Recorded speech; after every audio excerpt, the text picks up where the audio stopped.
Ikinatuwa ng ilang magulang sa Batangas City ang panukala na magbibigay ng tulong pinansyal sa lahat ng mga estudyante sa bansa. Alamin yan sa report ni Paul Hernandez.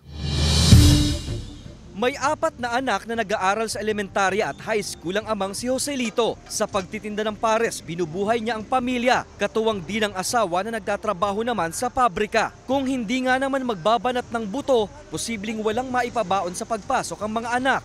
Nagtsatsaga na po para makatulong ako sa aking asawa at mapaaral ko ng ayos ang aking mga anak. Swerte na raw kung makaka2,000 piso kada araw siya sa pagtitinda. Malaking bagay rin daw sana kung mabibigyan ng ayuda kahit papano ang mga mag-aaral. Ito ang layo ng inihaing panukala sa Kamara ni Batangas 2nd District Representative Jervil Luistro na bigyan ng panibagong tulong pinansyal ang lahat ng mga estudyante sa bansa. Sa ilalim ng House Bill 6908 o ang panukalang Universal Educational Assistance, makakatanggap ng cash incentive per academic year ang mga estudyante. 1,000 pesos para sa pre-elementary, 2,000 pesos sa elementarya, 3,000 pesos para sa mga nasa junior high, 4,000 pesos naman ang mga senior high at 5,000 pesos sa mga nagkokolehiyo. Para sa ilang magulang, anuman daw halaga, tulong na rin sa kanila at anak na nag-aaral. Para po matapos nila ang kanilang pag-aaral kasi sa panahon ho ngayon, pag walang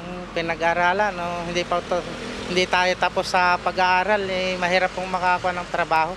Sinasabi sa panukalang anuman ang estado sa buhay ay pasok sa programa. Para matanggap ang cash assistance, dapat na naka-enroll ang anak at hindi dapat bababas 80% ang attendance sa isang school year. Sa hearing sa Kamara kamakailan, natalakay na kakailanganin ng DepEd ng 68 billion pesos na pondo para sa programa at 23 billion pesos na pondo naman para sa CHED. Kung maisa sa batas, mapapabilang ang pondong gagamitin dito sa General Appropriations Act ng mga ngasiwang ahensya.